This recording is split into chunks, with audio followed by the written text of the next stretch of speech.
रखा गया था अभिनंदन समारोह, क्या कुछ कहना चाहेंगे?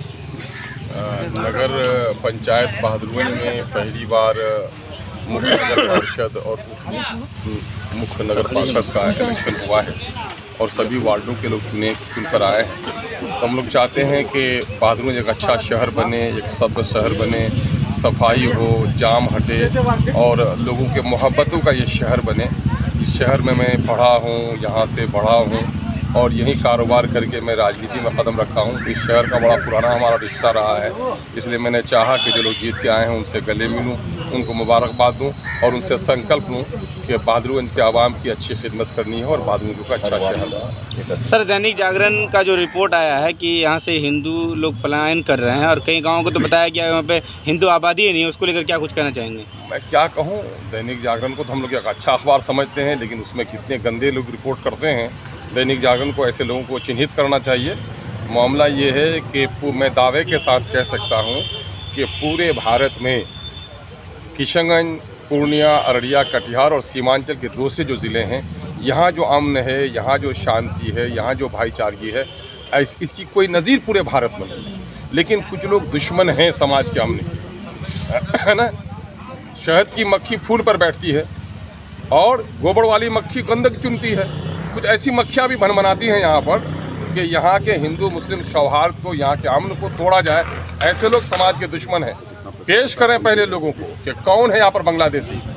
अगर विदेशी को कोई शहरी कहता है तो जुल्म है, उससे ज़्यादा जुल्म ये है कि भारत के नागरिक पर कोई शक की उंगली उठाए। हाँ, ये बात ज़रूर है कि बांग्ला भाषी हमारे कुछ भाई हैं जो इस क्षेत्र में ज़मींदारों की ज़मीन थी, ज़मींदारी भेस्ट हुई। एसके लाल हिजो के ज़माने में बड़ी सस्ती कीमत में ज़मीन मिली, फरक्का बैरेज बिना और वहाँ पर उन लोगों को काफ़ी मुआवजा मिला। तो वहाँ पर उनको मुआवजा मिला उस वक्त 3000, तो यहाँ पर 500 रुपये बीघा ज़मीन था। 1 बीघा ज़मीन की वजह से 6 बीघा ज़मीन खरीदे हैं। भाषा अलग है, लेकिन भारत के नागरिक हैं, ऐसे लोगों पर उंगली नहीं उठानी चाहिए। और दूसरी बात यह है कि किशनगंज शहर में देख लीजिए, हमारे हिंदू मुस्लिम जितने भाई बाहर से आए हैं तो किशनगंज में नौकरी करने आए तो ज़मीन यहाँ ले ली, चूँकि शांति का शहर है। किशनगंज में कारोबार करने के लिए आए तो इसमें यूपी के लोग होंगे, उसमें मिश्रा जी भी होंगे, झा जी भी होंगे, रामू भी होंगे, राम प्रसाद भी होंगे, अहमद होगा, महमूद होगा, कबीर होगा, सब लोग मिलकर बस रहे हैं। किसी को कोई दिक्कत नहीं है। सिर्फ ये है कि कहा न कि देखो सरहद पे तनाव है, लगता है कि शहर में चुनाव है, वही मामला हो गया है। अब जो इलेक्शन आ रहा है तो ये जो फिरकापरस्त पार्टियाँ हैं, इनको कोई मुद्दा मिल नहीं रहा है।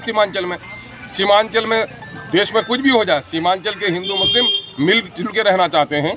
ये आपसी मतभेद को जाति और धार्मिक रंग नहीं देते, लेकिन ये लोग चाहते हैं कि यहाँ पर कुछ उन्माद फैले। मैं समझता हूँ ऐसे लोगों के नापाक इरादे कभी पूरे नहीं होंगे।